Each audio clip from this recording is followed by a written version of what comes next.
ખરીદી કરવા લઈ જવાનું બોડી ચેકઅપ જેવું કરવાનું, બોડી ચેકઅપ કરાવી જે દવાઓ લઈ જઈએ.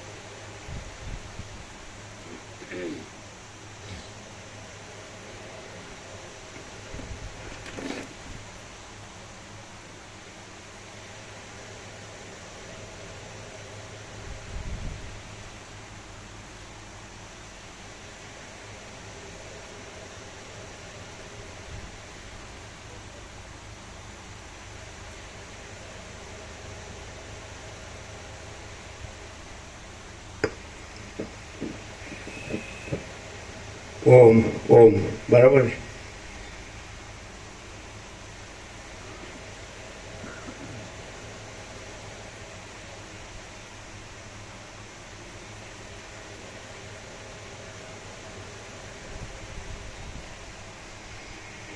પરમ ચિદાકાશ,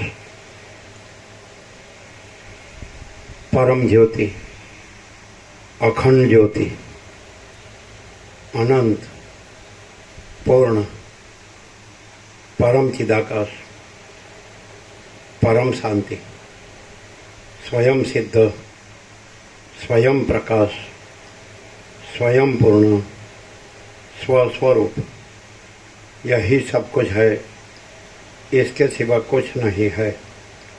शून्यभास, अनंत कोटि, महाकल्पो है ही नहीं.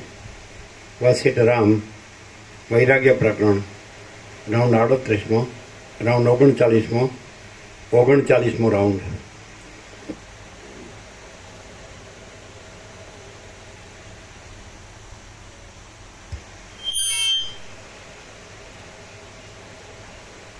आद्य परब्रह्म सद्गुरुदेव की जय. ओम श्री परमात्मने नमः. સદગ્રંથોમાં શિરોમણી શ્રી યોગ વાસિષ્ઠ મહારામાયણ વૈરાગ્ય પ્રકરણ પાન નંબર 26, સર્ગ 13મો, લક્ષ્મીના દોષોનું વર્ણન. આ 13મા સર્ગની અંદર સઘળાઓને અત્યંત પ્યારી લાગનારી એવી લક્ષ્મીના દોષનું વર્ણન કરવામાં આવશે. રામ બોલ્યા, હે મુનિ, આ સંસારમાં જેની સ્થિતિને સર્વોત્કૃષ્ટ કલ્પવામાં આવી છે તે લક્ષ્મી પણ વાસ્તવિક રીતે મોહ ઉત્પન્ન કરનારી છે, કારણ કે તેમાંથી અનેક અનર્થો ઉત્પન્ન થાય છે. જેમ વર્ષા ઋતુમાં નદી બહુ જ ઉછળતા, મલિન અને જડ કરી નાખે એવા અનેકાનેક મોટા તરંગોને ધારણ કરે છે, તેમ લક્ષ્મી પણ બહુ જ ઉછળતા, મલિન અને જડ કરી નાખે એવા રાગ દ્વેષાદિક અનેકાનેક મોટા તરંગો ધારણ કરે છે. લક્ષ્મીને ચિંતાઓ રૂપી ઘણી દીકરીઓ ઉત્પન્ન થાય છે અને તે નદીઓની લહેરોની પેઠે બહુ જ આડા વલણોવાળી અને ચંચળ હોય છે. પગમાં અગ્નિના તણખાથી દાઝી ગયેલી કોઈ અભાગણી સ્ત્રી જેમ એક ઠેકાણે પગલું નહીં રાખતા કઢંગી રીતે આમ તેમ દોડ્યા કરે છે, તેમ અભાગણી લક્ષ્મી પણ એક ઠેકાણે પગ માંડ્યા વિના કઢંગી રીતે ચારે બાજુ દોડ્યા કરે છે. દીવાની શિખાની પેઠે લક્ષ્મી પોતાના એક ભાગને સ્પર્શ થવાથી પણ ભારે બળતરા ઉત્પન્ન કરે છે અને પોતાની અંદર વિનાશરૂપ કાજળને જ ધરી રહે છે. રાજાની પ્રકૃતિની પેઠે તે મૂઢ છે અને કષ્ટ પ્રાપ્ય છે. ગુણ અવગુણનો વિચાર કર્યા વિના જ તે પાસે રહેનારા જે કોઈના પર ચડી જાય છે, ગુણ અવગુણનો વિચાર કર્યા વિના જ તે પાસે રહેનારા જે કોઈના પર ચડી જાય છે. જેમ દૂધ પાવાના કાર્યોથી અનેક સર્પોના વેગનો વિસ્તાર થાય છે, તેમ પાપ કાર્યો કરવાથી પાપોના વેગનો વિસ્તાર થાય છે. એવા પાપ કર્મો કરવાથી જ લક્ષ્મી વિસ્તાર પામે છે. જ્યાં સુધી વાયુએ ટાઢને કઠિન ના કરી હોય ત્યાં સુધી જ તે ટાઢ શીતળ અને કોમળ સ્પર્શવાળી લાગે છે. તે જ પ્રમાણે જ્યાં સુધી લક્ષ્મીએ માણસને કઠિન ન કર્યો હોય ત્યાં સુધી જ તે માણસ સ્વજનને તથા પરજનને ટાઢો તથા કૂણો લાગે છે. જેમ ધૂળની મુઠ્ઠી ગમે તેવા ઉત્તમ મણીઓને પણ મેલા કરી નાખે છે, તેમ લક્ષ્મી વિચક્ષણ, શૂર, કૃતજ્ઞ, ઉદાર અને કોમળ માણસોને પણ મલિન કરી નાખે છે. હે ભગવાન, ઝેરી લતાની પેઠે લક્ષ્મી સુખ માટે નહીં પણ દુઃખ માટે જ વધે છે. રક્ષણ કરવાથી તે અંતે વિનાશ જ લાવે છે. ધનવાન છતાં લોકોની નિંદાને પાત્ર ન થયેલો, શૂરવીર છતાં બકવાદ નહીં કરનારો અને સમર્થ છતાં સમદ્રષ્ટિ રાખનારો એ 3 પુરુષો અતિ દુર્લભ છે. ધનવાન છતાં લોકોની નિંદાને પાત્ર ન થયેલો, શૂરવીર છતાં બકવાદ નહીં કરનારો અને સમર્થ છતાં સમદ્રષ્ટિ રાખનારો એ 3 પુરુષો અતિ દુર્લભ છે. આ લક્ષ્મી અનેક સુખરૂપી સર્પોની કમળોનો નાશ કરનારી તે રાત્રિરૂપ છે. દુઃખોરૂપી વિષમ તથા ગહન ગુફારૂપ છે અને ગાઢ મોહરૂપી ગજેન્દ્રની વિંધ્યાચળની તળેટી રૂપ છે. સત્કાર્યરૂપી કુમુદો રાત્રિ વિકાસી કમળોને ચાંદની રૂપ છે. સુદ્રષ્ટિરૂપી દીવીને વંટોળિયા રૂપ છે અને અનેક વિકારોરૂપી કલ્લોલોની તે નદી રૂપ છે. તે ભ્રાંતિના ગંધર્વનગર રૂપ છે. ખેદરૂપી ઝેરને વધારનારી છે. વિકલ્પરૂપી ધાન્યોના ખેતર રૂપ છે અને ખેદ સહિત ભયને ઉત્પન્ન કરનારી સળપીણી રૂપ છે. વૈરાગ્યરૂપી લતાઓને તે હિમરૂપ છે. રાગ દ્વેષ આદિ ઘુવડોને તે રાત્રિ રૂપ છે. વિવેકરૂપી ચંદ્રને તે રાહુની દાઢ રૂપ છે અને સૌજન્યરૂપી કમળને ચાંદની રૂપ છે. ઇન્દ્રધનુષની પેઠે તે ચપળતા ભરેલા અનેક રંગોથી મનને હરનારી છે. વીજળીની પેઠે ઉત્પન્ન થઈને તે ચપળતાથી તરત જતી રહેનારી છે અને જડનો આશ્રય કરનારી છે. ચપળતામાં તે વનના નોળિયા કરતાં પણ અધિક છે. તે નીચ કુળના લોકોની પાસે ભરાઈ રહેનારી છે અને ઉનાળાના ઝાંઝવાના પાણી કરતાં પણ તે વધારે ઠગનારી છે. પાણીની લહેરની પેઠે તે કોઈ સ્થળમાં ક્ષણ માત્ર પણ એક રૂપે રહેતી નથી. દીવાની જ્યોતની પેઠે તે ચંચળ છે અને અચાનક દુર્દશામાં નાખનારી છે. યુદ્ધમાં ઉત્સાહ ધરાવનારા પુરુષોરૂપ હાથીઓના ટોળાને તે સિંહણની પેઠે તોડી પાડનારી છે અને ખડગની ધારની પેઠે તે ટાઢી, તીખી તથા તીક્ષ્ણ હૃદયવાળાઓનો આશ્રય કરનારી છે. પરાયા ધનોને લઈ લેવાની ઈચ્છાવાળી અને ગુપ્ત રૂપે નીચ ચિંતાઓને છુપાવી રહેલી એ અભાગણી લક્ષ્મીથી હું દુઃખ વિના બીજું કાંઈ પણ ફળ દેખતો નથી. અરે રે, અલક્ષ્મીરૂપ શોક્ય તેને દૂર હટાવી મૂકે છે તો પણ તે નિર્લજ્જ છે અને નફટ લક્ષ્મી તે જ દરિદ્ર માણસને સદા આદર સાથે આલિંગન કરે છે.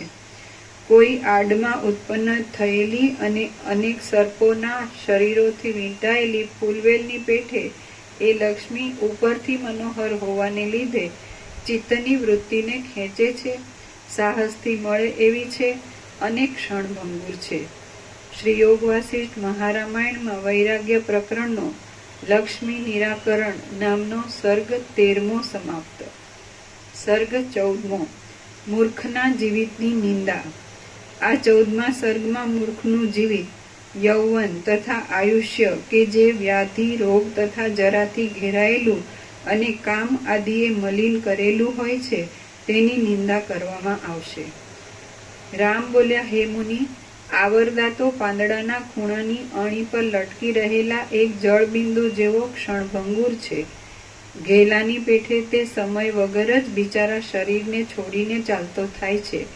વિષયરૂપી સર્પોના સંગથી જેમનું ચિત્ત પૂરું જર્જરિત થઈ ગયું છે અને જેમને આત્માનો પૂર્ણ વિવેક પ્રાપ્ત થયો નથી એવા લોકોને તો આયુષ્ય કેવળ પરિશ્રમના કારણરૂપ છે, પરંતુ જેમણે જાણવા યોગ્ય વસ્તુને જાણી લીધી છે અને જેઓ અપરિચ્છિન્ન પદમાં વિશ્રાંતિ પામ્યા છે તેમને આયુષ્ય સુખદાયી થાય છે અને તેમને લાભાલાભ સમાન જ લાગે છે.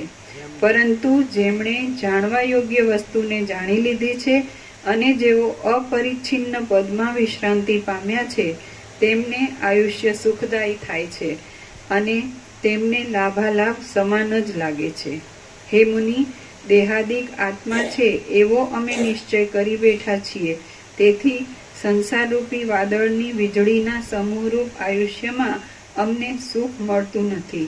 કદાચ વાયુને વીંટી શકાય, આકાશને તોડી શકાય અને તરંગોને પણ ગૂંથી શકાય, પણ આ આયુષ્યનો કદી વિશ્વાસ રાખી શકાય નહીં. શરદ ઋતુના વાદળાની પેઠે અલ્પજીવી, તેલ વગરના દીવાની પેઠે નાશમાં ઉન્મુખ અને તરંગની પેઠે ચપળતાવાળું આ આયુષ્ય જતું રહ્યું જ જોવામાં આવે છે.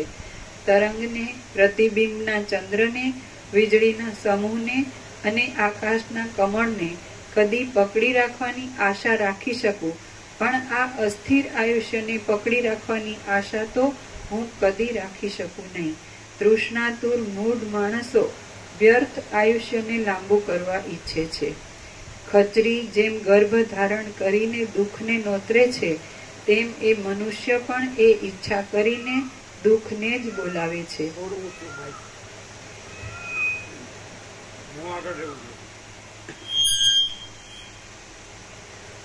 ખચરી જેમ ગર્ભ ધારણ કરીને દુઃખને નોતરે છે, તેમ એ મનુષ્ય પણ એ ઈચ્છા કરીને દુઃખને જ બોલાવે છે. હે બ્રહ્મન, આ ભવ ભટકણમાં આજે કાયારૂપી વેલો છે તે સૃષ્ટિરૂપ સમુદ્રના જળના ફીણ જેવો જ છે. માટે મને આમાં જીવવું ગમતું નથી. જેથી અવશ્ય પામવા યોગ્ય પુરુષાર્થની પ્રાપ્તિ થાય, ફરીવાર શોક કરવો ન પડે અને જે જીવન મુક્તિના પરમ સુખના સ્થાનકરૂપ થાય તે જ જીવતર કહેવાય છે. જેથી અવશ્ય પામવા યોગ્ય પુરુષાર્થની પ્રાપ્તિ થાય, ફરીવાર શોક કરવો ન પડે અને જે જીવન મુક્તિના પરમ સુખના સ્થાનકરૂપ થાય તે જ જીવતર કહેવાય છે. ઝાડ પણ જીવે છે અને મૃગો તથા પક્ષીઓ પણ જીવે છે, પરંતુ જેનું મન તત્વજ્ઞાનને લીધે તુચ્છરૂપ થઈ ગયું છે તે જ સાચો જીવે છે. ઝાડ પણ જીવે છે અને મૃગો તથા પક્ષીઓ પણ જીવે છે, પરંતુ જેનું મન તત્વજ્ઞાનને લીધે તુચ્છરૂપ થઈ ગયું છે તે જ સાચો જીવે છે. જગતમાં જન્મેલા જે પુરુષોને ફરીવાર જન્મનો ભય મટી જાય છે તેમનું જીવવું જ સફળ છે. બીજા પુરુષોનું જીવવું તો ઘરડા ગધેડાના જેવું છે. જગતમાં જન્મેલા જે પુરુષોને ફરીવાર જન્મનો ભય મટી જાય છે તેમનું જીવવું જ સફળ છે. બીજા પુરુષોનું જીવવું તો ઘરડા ગધેડાના જેવું છે. અવિવેકીને શાસ્ત્ર પણ ભારરૂપ છે, વિષયોમાં રાગવાળાને જ્ઞાન પણ ભારરૂપ છે, અશાંતને મન પણ ભારરૂપ છે અને આત્માને નહીં જાણનારને શરીર પણ ભારરૂપ છે. અવિવેકીને શાસ્ત્ર પણ ભારરૂપ છે, વિષયોમાં રાગવાળાને જ્ઞાન પણ ભારરૂપ છે, અશાંતને મન પણ ભારરૂપ છે અને આત્માને નહીં જાણનારને શરીર પણ ભારરૂપ છે. વૈતરાને જેમ ભાર દુઃખદાયી છે, તેમ દુર્બુદ્ધિ પુરુષને રૂપ, આયુષ્ય, મન, બુદ્ધિ તથા અહંકાર એ સઘળું દુઃખદાયક જ છે. વૈતરાને જેમ ભાર દુઃખદાયી છે, તેમ દુર્બુદ્ધિ પુરુષને રૂપ, આયુષ્ય, મન, બુદ્ધિ તથા અહંકાર એ સઘળું દુઃખદાયક જ છે. વિશ્રાંતિ વગરનું, પૂર્ણકામપણાથી રહિત, આપદાઓના મોટા સ્થાનરૂપ અને રોગરૂપી પક્ષીઓના નિવાસરૂપ આ આયુષ્ય અત્યંત પરિશ્રમના સાધનરૂપ જ છે. વિશ્રાંતિ વગરનું, પૂર્ણકામપણાથી રહિત, આપદાઓના મોટા સ્થાનરૂપ અને રોગરૂપી પક્ષીઓના નિવાસરૂપ આ આયુષ્ય અત્યંત પરિશ્રમના સાધનરૂપ જ છે. જેમ ઉંદર નિત્યના પરિશ્રમથી કાયર થયા વિના નિરંતર ધીરે ધીરે જૂના ખાડાને અત્યંત ખોદ્યા જ કરે છે, તેમ કાળ પણ નિત્યના પરિશ્રમથી કાયર થયા વિના નિરંતર આયુષ્યને અત્યંત ખોદ્યા જ કરે છે. દરમાં રહેનારા અને ઝેરથી બાળી નાખનારા ભયંકર સર્પો જેમ વનના વાયરાને પીધા કરે છે, તેમ શરીરરૂપી દરમાં રહેનારા અને ઝેરના જેવી બળતરા દેનારા ભયંકર રોગો પણ આયુષ્યને પીધા કરે છે. તુચ્છ, નિરંતર રજને ઝરતા અને અંદર રહેનારા ગુણ નામના ક્રૂર કીડાઓ જેમ જૂના ઝાડને કાપ્યા કરે છે, તેમ નિરંતર તુચ્છ, લોહી પરુ આદિને ઝરતા અને અંદર રહેનારા રોગ આદિ ક્રૂર દુઃખો શરીરને કાપ્યા કરે છે. બિલાડો જેમ ઉંદરને તરત ગળી જવા સારું તેના ઉપર ઉત્કંઠાભેર નિરંતર ટાંપ્યા કરે છે, તેમ મૃત્યુ પણ આયુષ્યને તરત ગળી જવા સારું તેના ઉપર ઉત્કંઠાભેર નિરંતર ટાંપ્યા કરે છે. જેમ બહુ ખાનારો માણસ અન્નને જીર્ણ કરી નાખે છે, તેમ ગંધ આદિ ગુણોવાળી અને સાર વગરની વૃદ્ધાવસ્થારૂપ વેશ્યા શરીરને અશક્ત કરી જીર્ણ કરી નાખે છે. જેમ સજ્જન થોડા દિવસમાં જ દુર્જનને ઓળખી કાઢે છે અને તેને પ્રીતિરહિત થઈને છોડી દે છે, તેમ યૌવન પણ થોડા દિવસમાં જ શરીરને ઓળખી કાઢે છે અને તેને પ્રીતિરહિત થઈને છોડી દે છે. જેમ જાર પુરુષ રૂપ ઉપર તાક્યા કરે છે, તેમ દુઃખ, જરા અને મરણનો મિત્ર એવો કાળ પણ નિત્ય આયુષ્ય ઉપર જ તાક્યા કરે છે. સ્થિરપણાએ તથા સુખદાયીપણાએ સર્વદા છોડી દીધેલું ગુણરહિત અને મરણના પાત્રરૂપ આયુષ્ય જગતમાં જેવું અત્યંત તુચ્છ છે, તેવું બીજું કાંઈ પણ અત્યંત તુચ્છ નથી. શ્રી યોગ વાસિષ્ઠ મહારામાયણમાં વૈરાગ્ય પ્રકરણનો મૂર્ખના જીવનની નિંદા નામનો સર્ગ 14મો સમાપ્ત. સર્ગ 15મો અહંકાર નિંદા. આ 15મા સર્ગમાં અહંકાર કે જે સઘળા અનર્થના મૂળ રૂપ છે તેની નિંદા કરવામાં આવશે. રામ બોલ્યા, અહંકાર રૂપી દુષ્ટ શત્રુથી હું ભય પામું છું. મોહને લીધે વૃથા ઉત્પન્ન થયો છે, વૃથા વધે છે અને નિરર્થક જ છે. અહંકાર રૂપી દુષ્ટ શત્રુથી હું ભય પામું છું. મોહને લીધે વૃથા ઉત્પન્ન થયો છે, વૃથા વધે છે અને નિરર્થક જ છે. વિવિધ આકારવાળો સંસાર એ અહંકારને લીધે જ રાગમાં પણ રાગ પુરુષોને રાગ દ્વેષાદી દોષ રૂપી કોઠારમાં મૂંઝવ્યા કરે છે. વિપત્તિઓ અહંકારથી જ થાય છે, દુષ્ટ ચિંતાઓ અહંકારથી જ થાય છે અને અહંકારથી જ નીચ ક્રિયા પણ થાય છે. માટે અહંકાર જ મારો રોગ છે. હે મુનિ, એ અહંકાર મારો લાંબા કાળનો વેરી છે. તેને લીધે જ હું ખાતો નથી અને પાણી પણ પીતો નથી, તો પછી ભોગોને તો કેમ જ ભોગવું? પારધીની જેમ અહંકાર રૂપી દોષ મનમોહક ઝાડ પાથરે છે. સંસારરૂપ રાત્રિ જેમ લાંબી છે, તેમ મનમોહક માયા પણ લાંબી છે.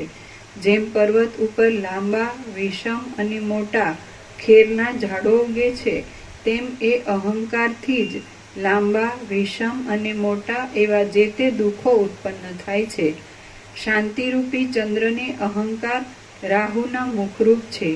ગુણરૂપી કમળોને અહંકાર મહાવિષમ હિમરૂપ છે અને સમતારૂપી મેઘને અહંકાર શરદ ઋતુના સમયરૂપ છે. હું એ અહંકારને છોડી દઉં છું. હું રામ નથી, મને વાંછના નથી અને કોઈ પદાર્થોમાં મારું મન લાગતું નથી. હું તો સર્વ પ્રાણીઓને મારા સમાન ગણીને હારી ગયેલાની પેઠે શાંતિથી બેસી રહેવા ઈચ્છું છું. મેં અહંકારથી જે કાંઈ ભોગવ્યું છે, હોમ્યું છે અને કર્યું છે, તે સઘળું નિસાર જ થયું છે. અહંકારથી રહિત રહેવું એ જ સાર છે. હે બ્રહ્મન, જો મને હું છું એવું અભિમાન થાય છે, તો હું આપદાઓથી દુઃખી થાઉં છું અને એ અભિમાન હોતું નથી તો હું સુખી થાઉં છું. એટલા માટે નિરહંકારપણું જ શ્રેષ્ઠ છે. હે મુનિ, હું અહંકારને છોડી દઈ શાંતિ ભરેલા મનથી ઉદ્વેગ રહિત થઈને રહું છું. ભોગોનો સમૂહ તો દેહ, ઇન્દ્રિય અને વિષય આદિ વિનાશી પદાર્થોને અધીન છે. જો એ બધામાંથી એકાદ પદાર્થનો ભંગ થાય તો પણ ઉદ્વેગ થયા વિના રહે નહીં. હે બ્રહ્મન, જ્યાં સુધી અહંકારરૂપી મેઘ પોતાના ગાત્રોને વિસ્તારે છે, ત્યાં સુધી તૃષ્ણારૂપી ઇન્દ્રજવના ઝાડના માંજર ફૂટ્યા કરે છે.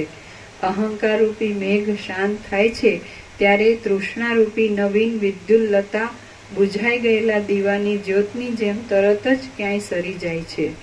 અહંકારરૂપી મોટા વિંધ્યાચળમાં મનરૂપી મોટા મદોન્મત્ત હાથી મેઘની પેઠે ભારે કડાકાથી ગાજ્યા કરે છે. આ દેહરૂપી મહાવનમાં ગાઢ અહંકાર રૂપી મોટો સિંહ કૂદ્યા કરે છે તેણે જ આ જગત વિસ્તાર્યું છે. અહંકાર રૂપી મોટા જાર પુરુષે તૃષ્ણા રૂપી ઝીણા દોરામાં પરોવાયેલી ઘણા ઘણા જન્મોની પરંપરાને પોતાના ગળામાં મોતીના હારરૂપ કરી છે. હે મુનિ, આ અહંકાર રૂપી વેરીએ અહીં કાંઈ મંત્ર તંત્ર કર્યા વગર જ પુત્ર, મિત્ર અને સ્ત્રી આદિ ઉન્માદક સાધનો પ્રસાર્યા છે. જો પાછળની બધી લાઈટ કરો, અત્યારે જીવડા નથી, તાપમાં જીવડા ન હોય.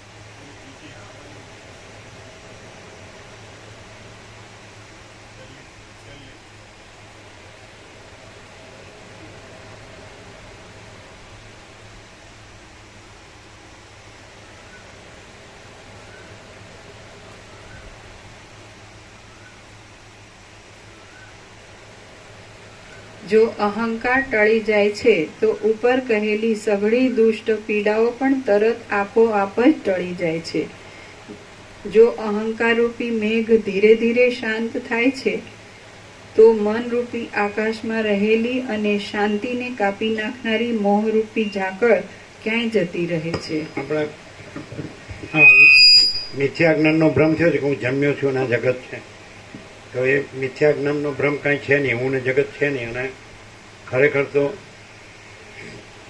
એ અનંતપૂર્ણ પરમ ચિદાકાશ, પરમ શાંતિ, મહાચિદાકાશ, પરમ કૈવલ્ય, પરમ શાંતિ, પરબ્રહ્મ, પરમ શાંતિ, તો બધામાં આમ તમે ગમે એટલું સાંભળ્યા કરો, વાંચ્યા કરો, જાણ્યા કરો, વિચાર્યા કરો, યાદ રાખ્યા કરો, બોલ્યા કરો, તો પણ તમને જો બરાબર પકડી શકો તો શાંતિ સિવાય બીજી વાત નહીં. એમ કે એ જે તમે કહેતા હોય, એ તમે પરમ ચિદાકાશ કહેતા હોય કે મહાચિદાકાશ કહેતા હોય કે પરમાકાશ કહેતા હોય કે પરબ્રહ્મ પરમાત્મા કહેતા હોય કે પરમેશ્વર કહેતા હોય કે પરમપદ કહેતા હોય કે પુરુષોત્તમ પરમપદ, જે કંઈ કહેતા હોય, કોઈ શબ્દ નથી પણ પરમ શાંતિ છે. એટલે ફેરવી ફેરીને તમે બધી રીતે આ પકડી ન શકે તો પછી શબ્દોમાં જ પછી એ ઘૂમ્યા કરે, શબ્દોમાં અને અર્થોમાં જ, વિચારમાં જ. એકચ્યુઅલી કાંઈ નથી એમ, અને પરમ શાંતિ જ છે. આવું સંપૂર્ણ અનુભવાય છે. અને અંદર શબ્દ આવતા છે, પણ આમાં થાય બીજા ઘણા શબ્દો હોય ને, ઘણા વિચારો હોય, ઘણા દ્રષ્ટાંતો હોય, ઘણી યુક્તિ હોય, ઘણા અર્થો હોય, એટલે એ શું તારવી નથી શકતો એનું તારણ કે બધું કાંઈ જાણવાની જરૂર નથી, કાંઈ છે જ નહીં, અને પરમ શાંતિ જ છે. પણ એ કોણ હોય જેનામાં કોઈ ચંચળતા ભ્રાંતિ ન હોય. આ બધું રાજ્ય ભોગોલક્ષ્મીને, અહમન વાસનાને, રાગ દ્વેષને, કામ ક્રોધ લોભ મોહમ્મદ માત્સર્યને, આસક્તિને, આશા તૃષ્ણાને, એષણાને, કામનાને, તો આ કચરો કોઈ ન હોય ને તો એને આ કશાની જરૂર નથી. અને છે જ, સહજ છે પરમ શાંતિ.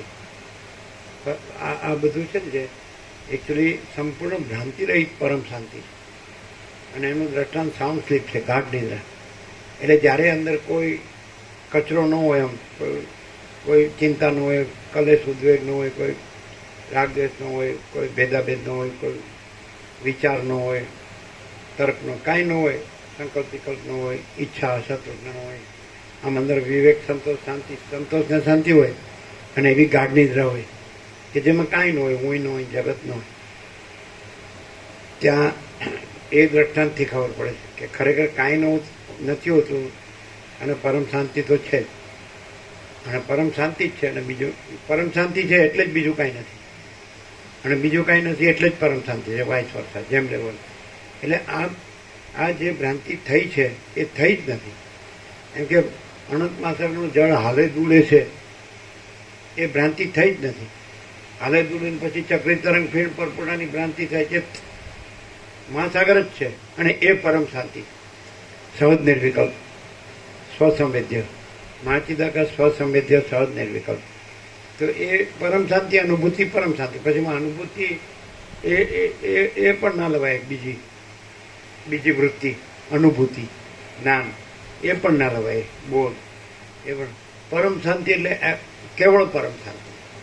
એવી એટલે એવું એટલે અનંત પ્રકાશ, અનંત આનંદ અને અનંત શાંતિ. પરમ પ્રકાશ પરમ આનંદ અને પરમ શાંતિ. આ પરમાત્મા બોલે જ બધા, પણ આ પરમાત્માનું સ્વરૂપ આ છે, મૂળ તત્વ, ખરું તત્વ, સત્ય.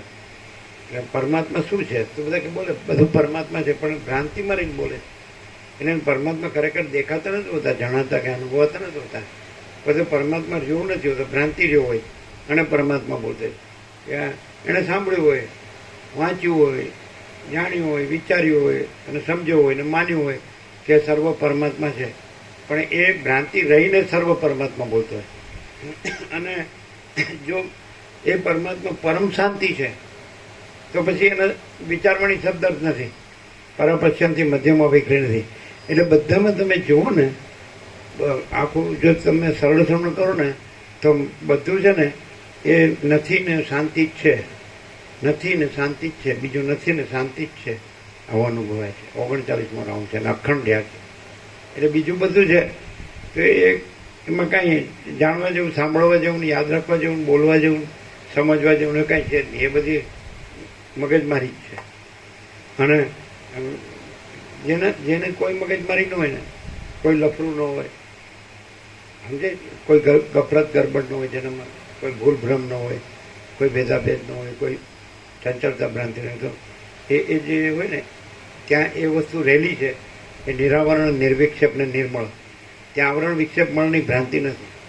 એટલે કૈવલ્ય પરમ નિર્મળતા, પરમ શીતળતા. તો ત્યાં કૈવલ્ય પરમ નિર્મળતા, પરમ શીતળતા. અને ખાસ કરીને તત્વવેતા જીવન મુક્તના લક્ષણમાં એ મુખ્ય ગણાય છે. આગળ શરૂઆતમાં જે બધું આવી ગયું કે વ્યાસને અને સુખદેવને બધાને શું હોય તો એ પરમ નિર્મળતા, પરમ શીતળતા એવું અંદર આવે. એ પરમ શાંતિ બધા પર્યાયો જ છે. એટલે એ વ્યક્તિનું નથી. એ વ્યક્તિ જે હું આ છું એ ભ્રાંતિ એમાં નથી. એ તો અહંકાર છે. મેં જ્ઞાનીમય યોગી એસા અહંકાર છે હોતા હે. એટલે એ પણ અહંકાર છે. હું જ્ઞાની છું, હું યોગી છું, એ પણ અહંકાર છે. એ પણ નથી, એ ભ્રાંતિ. અને કાંઈ ન હોય ને એટલે જે આ દેખાય છે ખરેખર કાંઈ નથી, પણ ચંચળતા ભ્રાંતિથી આ બધી ભ્રાંતિ દેખાય છે કે હું છું, જગત છે, ના બધું થાય છે ને બદલાય છે ને જાય છે ને આમ બધું અંદર એ ભ્રાંતિને લીધે ભ્રાંતિ દેખાય છે. અને જ્યાં ભ્રાંતિ ન હોય તો માન લો કે અહીંયા ભ્રાંતિ ન હોય તો આ નથી અને એની શાંતિ નથી. એ મૂળ જે પરમ તત્વ છે, પરમ સત્ય છે, પરબ્રહ્મ છે, એ પરમ શાંતિ છે. અનંત નિરાકાર પરબ્રહ્મ આકાશ એમ કે છે વસી. અનંત નિરાકાર પરબ્રહ્મ આકાશ, આપણે એને પ્રકાશ કહીએ. અનંત નિરાકાર પરબ્રહ્મ આકાશ પ્રકાશ. તો એ પરમ નિર્મળતા, પરમ શીતળતા, પરમ આનંદ, પરમ શાંતિ. એટલે આકાશ સૌથી મોટું દ્રષ્ટાંત છે. છેલ્લું સૂર્યપ્રકાશ અને મહાસાગર દ્રષ્ટાંત તો છે જ, પણ આકાશ સૌથી મોટું દ્રષ્ટાંત. તો તમે એમાં જોશો કે કેવું છે તો કે એ અનંત અખંડ અભેદ છે. અને એમાં બીજું કાંઈ નથી, બીજું કાંઈ થતું નથી. નિરંજન, નિરાકાર, નિર્વિકાર. એ પરમ નિર્મળ ને પરમ શીતળ, પરમ શાંત છે. એમાં બીજું કાંઈ નથી ને બીજું કાંઈ થતું નથી. તો પરમ ચિદાકાશ કે મહાચિદાકાશ કે પરમાકાશ શબ્દો છે કે પરબ્રહ્મ, પરમાત્મા કે પરમેશ્વર કે પુરુષોત્તમ કે પરમપદ કે એ શબ્દો છે એ આકાશથી જ એ જણાય છે કે કેવું છે તો કે આકાશ જેવું. કારણ કે સૌથી મોટું તત્વ છે એના શબ્દો છે. તો સૌથી મોટું તત્વ આકાશ છે, પ્રત્યક્ષ છે બધાને. અને બીજું કે દાખલા તરીકે હવે આકાશમાં જ આ જાણનારો, આકાશને જાણનારો છે તો એ આકાશમાં નથી. તમે જુઓ કે આકાશ સર્વત્ર છે અને સદા છે, સ્વયં છે ને સહજ છે અને પોતામાં પોતે જ છે. બીજું એમાં કાંઈ નથી, બીજું કાંઈ થતું નથી. તો આકાશમાં આ જે બીજો થયો છે, આ બધું થયું છે જગત. આકાશથી પછી વાયુ, તેજ, જળ, પૃથ્વી, પછી આકાશ ગંગા, પછી અનંત તારા અને અનંત સૂર્યો ને અનંત બ્રહ્માંડો ને અનંત નામરૂપ ને અનંત સૃષ્ટિ, બધું ગમે તે વિવિધતા વિચિત્ર. હવે પણ જો આકાશમાં કશું નથી. એટલે આપણે અહીંયા હું થયું છે એટલે ત્યાંથી જ લઈએ આપણે. બધું થયું છે એ ભ્રમ જ છે. અને આકાશ છે નિર્ભ્રાંત સત છે, નિર્ભ્રાંત એટલે ભ્રમ રહિત સત છે. અને એ અખંડ છે, અનંત, અખંડ ને અભેદ. એટલે કોઈ જગ્યા નથી જ્યાં આકાશ નથી, બધે ભરપૂર છે. અને કોઈ જગ્યા નથી જ્યાં બીજી વસ્તુ હોય ને બીજી જગ્યા હોય કે બીજી વસ્તુ. આકાશ જ છે આખું ભરપૂર ઘન પૂર્ણ અખંડ એકરસ. તો હવે આ હું થયું અને હું જાણે છે કે આ આકાશ છે, પણ આકાશમાં તો હું નથી અને આકાશ તો છે જ. આ જ્યાં હું છે તો બધું આકાશ છે ને બધે આકાશ છે. આકાશ જ છે, બીજું કાંઈ નથી અને બીજું કાંઈ થતું નથી. સમજાય? તો જ્યાં હું છે એ આકાશને જાણનારું, તો એવું હું ને એનું આકાશનું જાણપણું એ પણ નથી ને આકાશ છે. કારણ કે હું એમાં નહોતું થયું ત્યારે, તો પણ આકાશ તો હતું જ અને એનું જાણપણું નહોતું. હુંથી જાણપણું કીધું, હુંથી અનુભવપણું કીધું. એટલે ઊંનો ભ્રમ છે તો એનું જાણપણું, આકાશનું જાણપણું એ પણ ભ્રમ છે, આકાશનું અનુભવપણું એ પણ ભ્રમ છે અને કેવળ આકાશ છે. એમ સમજાય? એવું તો એ જે છે તો એ કેવળ પ્રકાશ, કેવળ આનંદ, કેવળ શાંતિ છે. જે કેવળ આકાશ છે એ કેવળ પ્રકાશ, કેવળ આનંદ, કેવળ શાંતિ છે. આ વસ્તુ શું છે કે જ્યાં આકાશ એમાં ચિદાકાશ એ સ્વસમિત જે છે ને સહજ નિર્વિકલ્પ છે. એટલે પોતાથી અનુભવ એવું છે ને પોતામાં પોતાનો કોઈ વિકલ્પ નથી, પોતા વિના બીજું કાંઈ નથી, બીજું કાંઈ થતું નથી. તો એવું રહ્યું હોય ને એટલે એ જ રહ્યું હોય ને અને બીજું કાંઈ ન રહ્યું હોય ને તો એવો માણસ છે ને એનું દ્રષ્ટાંત વસ્તિક છે.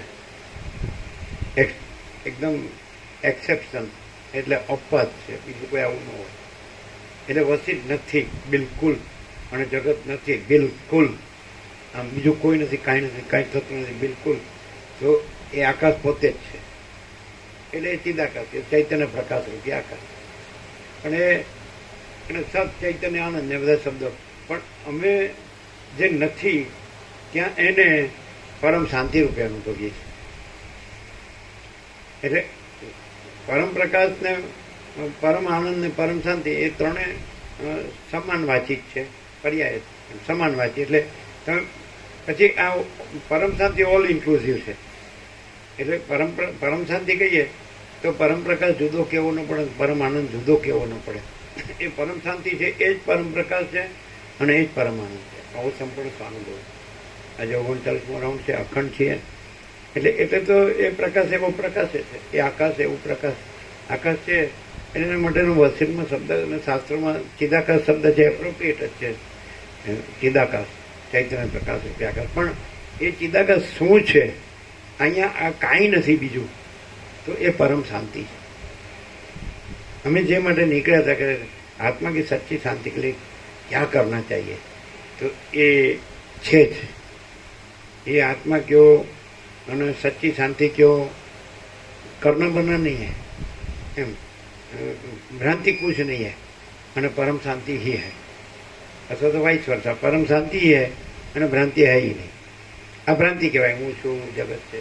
હવે કોઈ પણ માણસ છે તો એને કાંઈ કરવાનું નથી, તો એને એટલી ખબર પડી જાય કે આકાશ તો હતું જ અને હુંની ભ્રાંતિ, હું એવી ભ્રાંતિ તો થઈ જ નહોતી અને પછી હું એવી ભ્રાંતિ પછી રહેતી નથી. આ તો અનંત છે, અનંત અખંડ અભેદ, અનંત હી અનંત હે, અનંત મેં અનંત હી હે. તો પછી એમાં બીજી ભ્રાંતિ છે જ નહીં. તો એવો માણસ ક્લિયર થઈ જાય. ક્લિયર થઈ જાય એટલે આ પોતાની ભ્રાંતિ નથી, કાંઈ નથી. હું છું, જગત છે, દ્રષ્ટા દ્રશ્ય છે, જીવ જગત છે, સાક્ષી સાક્ષ્ય છે, જન્મ મૃત્યુ છે, સુખ દુઃખ છે, કાંઈ પણ એક્સવાય છે, કશું જ નથી. તમે આકાશ જુઓ તેમાં કશું જ નથી.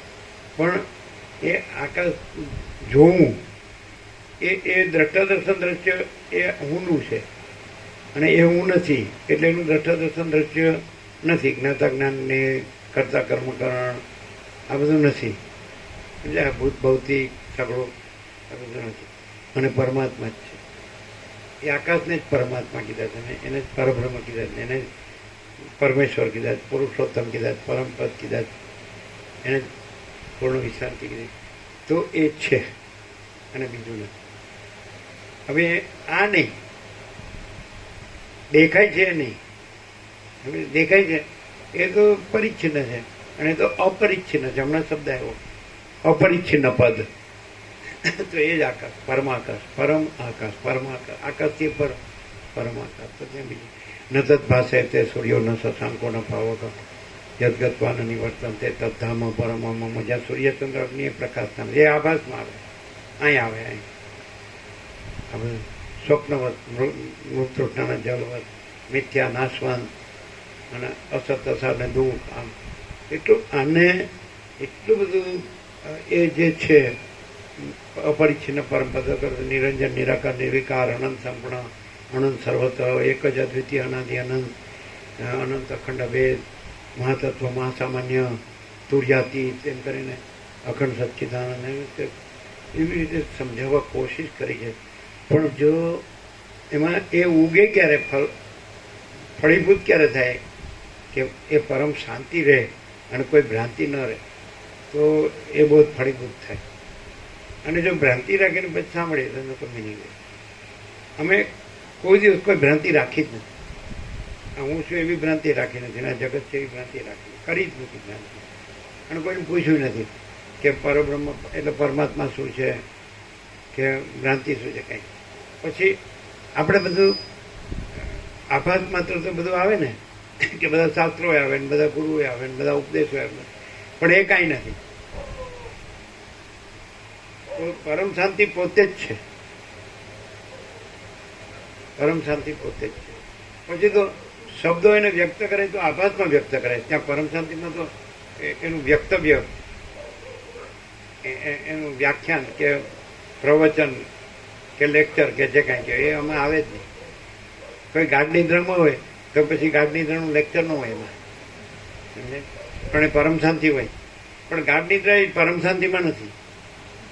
જે નિરંજન નિરાકાર નિર્વિકાર કીધું ગાઢ નિદ્રાથી પર છે સૂર્ય, એનાથી પર છે સૂર્યાથી.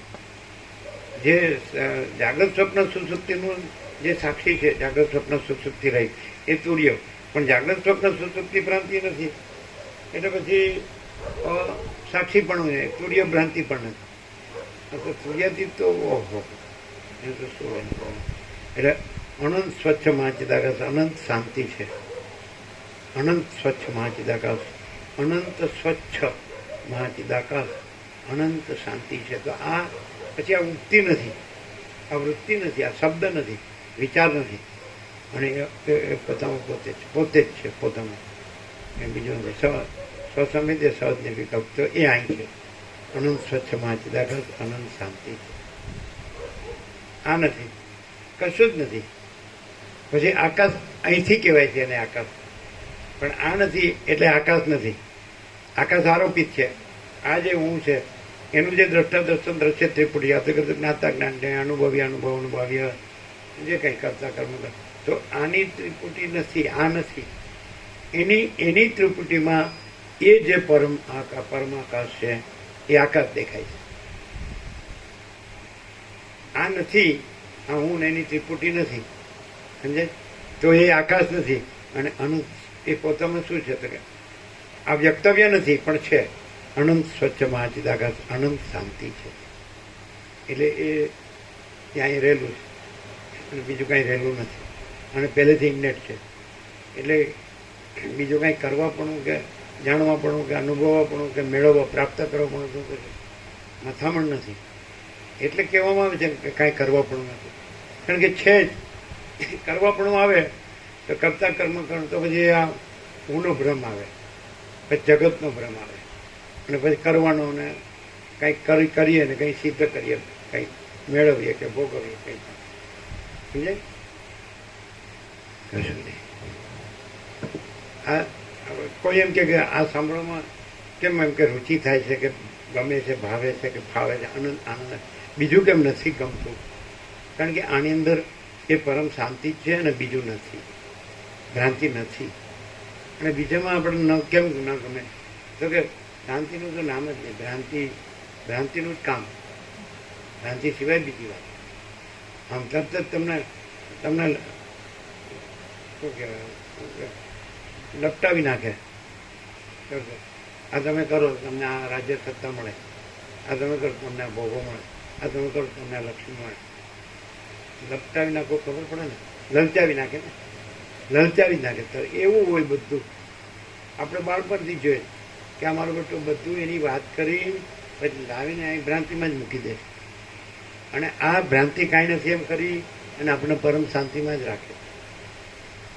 એટલે ભ્રાંતિ નડે છે પહેલેથી કઈ બતાડી દે કઈ રીતે આ ખોટું છે, આ અસત્યતા દુઃખ છે, મિથ્યાનાશન છે, સ્વપ્ન જેવું મૃત્યુમાં જવું, તો આપણને એ આવે જ નહીં, આડું જ ના નીકળી જ જાય. હવે આપણે પોતે જ પરમ શાંતિ હોય અને આપણે બીજું કાંઈ ન હોય તો એની સાથે એમ મેળ ખાય. અથવા તો આપણે કોઈ ભ્રાંતિ હોય તો આપણે પરમ શાંતિ જોતી હોય તો આની સાથે મેળ ખાય. આપણે કોઈ ભ્રાંતિ આપણે ગમતી ન હોય એને આપણે પરમ શાંતિ જોતી હોય, ભાવતી હોય, ગમતી હોય, ફાવતી હોય, તો આપણે કોઈ ભ્રાંતિ હોય તો એ આપણે એ ક્લિયર કરી દે આપણને કે આપણે પરમ શાંતિ જે જોવે છે એ આપણે પોતે છીએ અને આપણે જે કોઈ નકામી કાંઈ લેવા દેવા વગરની જે ભ્રાંતિ આપણને દેખાય ભાષે એ કાંઈ નથી. એટલે પણ આપણને આનંદ આવે. બેમાંથી એક કોઈ પણ કાં તો આપણે નકરા પરમ શાંતિ હોય તો આ નકરી પરમ શાંતિ, કોઈ ભ્રાંતિ નહીં. અગર તો આપણામાં આપણે ખબર પડી જાય કે એકચ્યુઅલી તો નકરી પરમ શાંતિ છે ને, નકામી હાળી લેવા દેવા વગરની કાંઈ નથી એવી ભ્રાંતિ ખોટી આ દુઃખ દે છે દેખાય તો એ ક્લિયર કરી દે કાંઈ નહીં. એ તમે માનો છો તો એવું કાંઈ છે જ નહીં, તમે પોતે જ પરમ શાંતિ છો. આ રીતે અમારે એની એકરસતા કે એક વાક્યતા પ્રેક્ટિકલ આવી તો 39માં રાઉન્ડ સુધી અખંડ કે કોઈ માણસ કોણ ટકી શકે? કંટાળી જાય એમ કે એક વાર 2 વાર 3 1000 વાર વાંચો તો એનું એ જ છે હું વાંચવાનું, પણ એ તો શબ્દથી બુદ્ધિથી હોય, પ્રકાશથી નહીં. અમે પ્રકાશથી એને અમે કંઈ તારવણી કરવી પડી નથી. દાખલા તરીકે લોકો ભણે તને ખબર જ ન હોય કે હું વાંચું છું, હું બોલું છું, હું લખું છું, હું કરું છું, હું વિચારું છું, કેવું જાણું છું, કેવું નહીં, ભ્રાંતિમાં જ હોય. તો અમને કોઈ દિવસ એવી ભ્રાંતિ નડી જ નથી. આમ જોઈએ તો ખ્યાલ આવી જાય કે આ શું છે, આ શાંતિ છે કે ભ્રાંતિ છે, ખબર પડી જાય. આ બધું છે તો દેખાતું હોય તો પરમ શાંતિ દેખાતી હોય, પરમ પ્રકાશ, પરમ આનંદ, પરમ શાંતિ, અનંત પ્રકાશ, અનંત આનંદ, અનંત શાંતિ એ અનુભવાતું હોય. એટલે એ અનુભવ એનાથી જુદો નહીં, એ પોતે તો એમાં હું નો અનુભવ હતો ભ્રાંતિ. જગત એવું ન હું મારું રાગદ્વેષ આવું કાંઈ નહોતું. કોઈ કુટિલતા કે કોઈ ચાલાકી કે કોઈ બધી હોશિયારી, ક્લેવરી કે આમ કોઈ સ્ત્રી હોય તો એના ફરજનના જ વખાણ કરે. મારા બાળકો બહુ સ્માર્ટ છે. એ સ્માર્ટનેસ કોને કહેતા હોય? એટલે આ જગતમાં હોશિયાર હોય, જગતની બાબતમાં હોશિયાર. દ્રશ્ય જે આભાસ છે ને, આ ભ્રાંતિ છે ને એમાં ક્લેવર હોશિયાર. એવું હમણાં નહોતું પહેલે. આમાં સમજે એમાં કેવું આવે કે પોતાનું કામ કાઢી લેવું એને ક્લેવર કહે. એ પછી ગમે તે હોય જગતનું રાજ્ય ભોગવલક્ષ્મી હોય કે કાંઈ પણ હોય સમજે એને એમ કે સ્માર્ટ છે, હોશિયાર છે, ક્લેવર, ચાલાક, ઇન્ટેલિજન્ટ છે, સમજે બુદ્ધિજીવી, બુદ્ધિશાળી. તો ઇટ ઇઝ નથી. એવું અમારે નહોતું પહેલે. તમે જોશો તો અમે જે પ્રકાશ આવતો હતો ને તેમાં એવું કાંઈ નહીં આવે, એનો વખાણ નહીં આવે, એનું પ્રતિપાદન તમે આ હોશિયાર છે, ઇન્ટેલિજન્ટ છે. એ અમને ખબર પડી જાય કે આ કુછ નહીં. તમે એ વર્લ્ડ કપ લાવે ને તો એ કાંઈ નહીં, કારણ કે એમાં જતું હોય કામિની કાંચનમાં, શેમાં જાય તો ગંદી ગટરમાં. એટલે એનો મોહ હોય જ નહીં, ભ્રાંતિ હોય જ નહીં, કારણ કે છે જ નહીં એવું હોય. અને છે એ કેમ ન હોય? કઈ બોલે પરમ નિર્મળતા, પરમ શીતળતા, એ છે કેમ ન હોય? પરમ શાંતિ, પરમ પ્રકાશ, પરમ આનંદ, પરમ શાંતિ છે કેમ ન હોય? અને ભ્રાંતિ કાંઈ નથી કેમ હોય? કેવી રીતે હોય? તો પહેલેથી આ 0-0 કરવું નથી પડ્યું. હવે તમે એમ કહો ચાલો આવું, એટલે રાજુપ્રભુ કોસારા કે અહીંયા જ કેમ, બીજે કેમ નહીં? તો અમે એમ કે અહીંયા નહીં, એ બધે છે અને ક્યાંય ભ્રાંતિ નથી. પણ એ ખોટું ખોટું ન એ ભ્રાંતિ કરો તો ભ્રાંતિ રાખો તો એટલે છે જ નહીં, રાખો તોય નથી. અને પરમ શાંતિ નો રહ્યો તોય છે, કૈવલ્ય, પરમ નિર્મળતા, પરમ શીતળતા નો રહ્યો તોય છે. અને ગમે એવી ભ્રાંતિ રાખો આકાશથી પૃથ્વી તોય નથી. અને તો અમે એટલે પછી એનું જનરલાઇઝેશન કરું, ચાલો આ ભ્રાંતિ ક્યાં થાય, કોને દેખાય, કે કોને થાય? એટલે કે હું, અહમ, ઈગો. અને જ્યાં ઈગો જ નથી એટલે આમે મૂળ ધર્મૂળથી મૂળથી તત્વમાં જે મૂળ તત્વ છે એમાં ઈગો નથી, પરબ્રહ્મમાં તો ઈગો નથી. અનંત નિરાકાર પરબ્રહ્મ આકાશ પ્રકાશ, તો ઈગો ક્યાં? એ તો વસિતમાં જ કહે છે, આકાશમાં જેમ કાળું ટપકું કલંકદી સંભે નહીં, ચિદાકાશમાં અહમરૂપી કાળું ટપકું કલંકદી સંભે. એટલે આ શું છે, એમ કે ઉપદેશનો ભાર ન લાગે, બૌદ્ધનો કેવું આ દ્રષ્ટાંતો યુક્તિઓ કે ગમે વાવે તો એ શું છે કે છે એને જ છે કે છે, નથી એને કાંઈ નથી કે છે, એટલે એનો ભાર ન લાગે. એવું કંઈ કોઈ આપણે ફેરવી ફેરવીને સમજાવવાનું ને એવું નથી.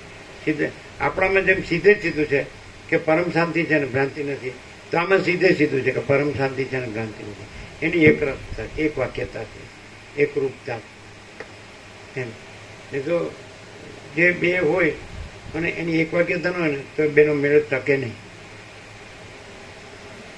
સમજે? હવે ભ્રાંતિ હોય અને આમાં પરમ શાંતિ હોય ને ભ્રાંતિ નથી એવું હોય, અને પેલામાં ભ્રાંતિ હોય ને પરમ શાંતિ નથી એવું હોય, એટલે ટકી ન હોય, એ ભ્રાંતિમાં વયો જાય. અમે કેમ ભ્રાંતિમાં નથી વ્યા જતા? અમે કેમ પરમ શાંતિમાં જ રહ્યા? કોઈ ન હોય તોય ઉપરથી કોઈ હોય એટલે ભ્રાંતિ, હું જ ન હોઉં પછી બીજું ક્યાંથી હોય? પાછો ચલો એકલા કેવી રીતે મજા આવે? આ હું પુરુષ છું તો એક સ્ત્રી હોય તો સારું, હું સ્ત્રી છું તો એક પુરુષ હોય તો સારું, પતિ આવી ગયો, બેનો એન્ડ આવી ગયો, આમ દેખાય. રામકૃષ્ણ પરમહંસ કહે કે સ્ત્રીને પુરુષ ભેગા બેઠા હોય ધ્યાન ધરતા એટલે પતી ગયું, એ ધ્યાન બાન ન હોય. સમજાય? કેવું કેવું બોલી, કેવું કેવું નાગડું બગડું બોલે. આમ સ્ત્રી પુરુષ બે જણા ધ્યાનમાં બેઠા પણ એ ધ્યાન ન હોય, એ વાસના જ હોય. એટલે બધું બધી અવસ્થામાં એવું જ હોય. એ બાજુ આપણે હું થઈને પછી મન થઈને પછી દેહ થઈને પછી પુરુષ થઈને કે સ્ત્રી થઈને પછી આપણી સાથે કોકને જોડીએ અને પછી આપણે ધ્યાન ધરીએ, ધરો ધ્યાન અને જ્ઞાન કરીએ, પછી કર્મયોગ ને ભક્તિ યોગ ને જ્ઞાન યોગ ને રાજયોગ. કોને? હું ને? તો પરબ્રહ્મને? પરબ્રહ્મને કોઈ યોગ ન હોય. વિયોગ હોય તો યોગ હોય, પોતાનો વિયોગ હોય, અને વિયોગ પકડી રાખ્યો હોય અને યોગ કરીએ.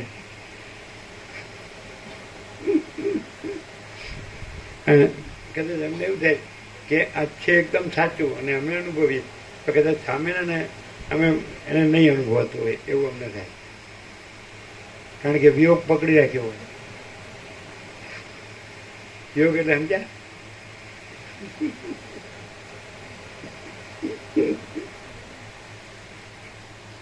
બધા કેટલું બધું મથે છે, મને કાંઈ કરવાનું, પાણી પીને હોઈ જવાનું,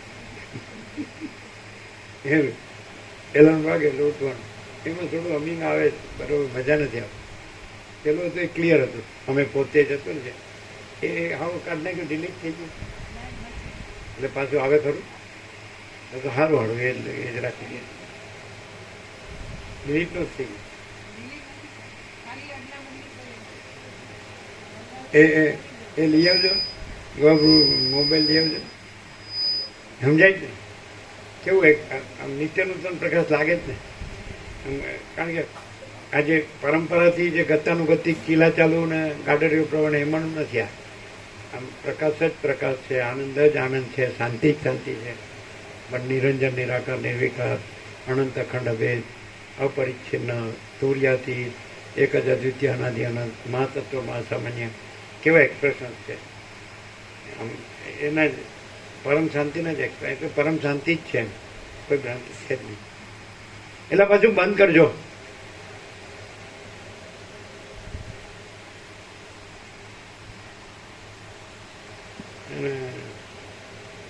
આજે